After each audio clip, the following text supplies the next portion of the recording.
Assalomu alaykum, hurmatli gul shaydolari. Bugun giron shoxidan cherenka qilyapmiz. Sizlarga ko'rsatib o'tay dedim.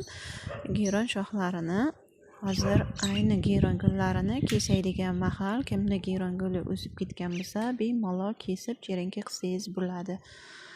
Mana bugun shu holatda kesib oldik o'sib ketgan shoxlarini. Endi buni to'g'ridan to'g'ri tuvakka o'tkazsangiz ham bo'ladi yoki bankaga solib suvda ildiz ottirsangiz ham bo'ladi. Hozir men bularni bankaga solib ildiz ottirmoqchiman. Ildiz otsa, xudo xolasa sizlarga yanada ko'rsatib o'taman. Giron shoxlarini shu holatda kesib oldik. Mana barigiga ahamiyat bering. Bitta tanada ikkita yoki uchta yoki bitta barik qolish kerak. Sababi barigi ko'p bo'lsa, kuchi barigiga ketadi, lekin ildiz chiqarishi sekin bo'ladi, kechigadi. Kesilishi ko'soy qilib kesasiz, qiya qilib, o'tkir tig'li narsada kesish kerak. Agar tabi kesishingizda qaychi yoki pichoqda ezib qo'ysangiz, bu suvga yoki to'proqqa ekkaningizda turib ham chirib ketishi mumkin zarar yegandan keyin. O'shaning uchun o'tkirroq narsada kesishga harakat qilasiz. Hozir ba'zilarini barigi yo'q. Mana ahamiyat berayotgan bo'lsangizlar, bu qarri shox, o'sib ketgan shoxi, juda ham o'sib ketgan edi gironimda shoxi. O'shani kesib oldim. Ichki qismida barigi bor, pastida barigi yo'q. Shu holatda ham eksangiz bo'ladi. Mana o'zi bu ko'rtak ochib kelyapti. Har bo'g'inida mana ko'rib turganingizdek chiqaryapti. Shox chiqaryapti. Shu eksa bo'ladi buni ham. Mana ko'rtak chiqarib, bo'g'inlaridan o'sib ko'rtaklaydi, barik chiqarib. Bularni ham kesilishi ahamiyat bering. Kesilishiga ko'soy qilib kesasiz. Barigidan tozalab olasiz. Mana bunisida bitta barik qolgan, bularida shunaqa. Bunda barigi oshiqcha buni olib tashlaymiz. Ikkita yoki bitta barik qolsa yetadi bizga. Mana sog'lom bariklariga qaramasdan mana yulib tashladik. Bizga tezda ildiz ochishi kerak, bu gulimiz tezda tutishi kerak. O'sha sababdan barigini kamaytirganingiz yaxshiroq. Hozir buni ekishda qanaqa qilamiz? Ekishda karnavin dorisiga botirib olamiz oz-oz.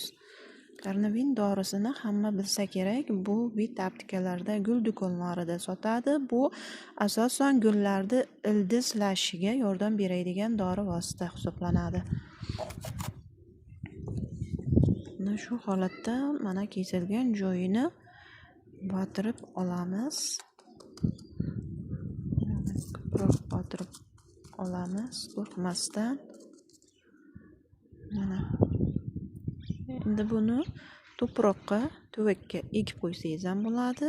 Kichik tuvakchalarga yoki suvga solib qo'ysangiz ham bo'ladi. Men hozir buni to'g'ridan to'g'ri suvga solib qo'ymoqchiman. Suvni ham ozgina olishingiz kerak. Ana shu yergacha botsa bo'ldi. Agar ko'p bo'lsa, kamaytirib qo'yasiz suvni.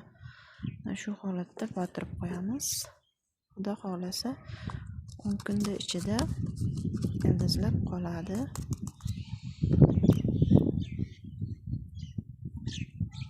Hammasini shu holatda chiqasiz.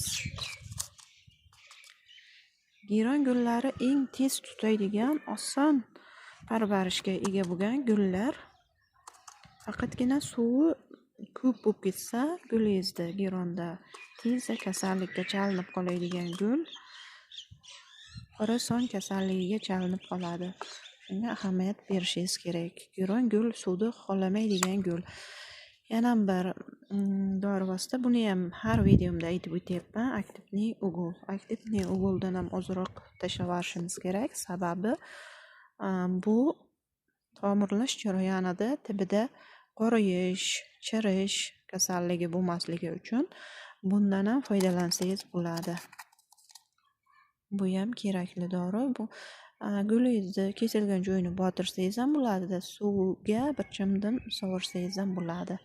Men hozir buni botirib soldim. O'sha bu suvga kirib, suvga tarqab ketadi. egishda, ayniqsa bu aktivniy bo'ldi, giron shoxlarini to'g'ridan to'g'ri to'proqqa egishda qo'llansa juda ham yaxshi bo'ladi. O'shanga botirasizdayin to'proqqa sug'ib qo'yasiz tuvakka. Ana shunday kichik bo'lgan tuvakka egiladi. Sababi tezda ildiz otish kerak, ildiz yoyish kerak. Mana tayyorlab oldik. Endi buni yorug' quyosh tushmaydigan joyga qo'yasiz. Tek quyoshga qo'ymaysiz. Xona harorati iliq bo'lishi kerak, 22-25 gradus bo'lishi kerak. Soya joyga qo'yamiz, kuzatib boramiz. Suvni yangilab turasiz. Suvni har 5 kunda almashtirib turish kerak. Rangi o'zgaradi, tabiiy holat. Bundan bir chimnim suvga sovursangiz ham bo'ladi. Shunaqa qilib bugun giron gulimizni jeringa qilib oldik. Xudo xohlasa ildiz otsin, sizlarga yana ko'rsatib o'taman albatta.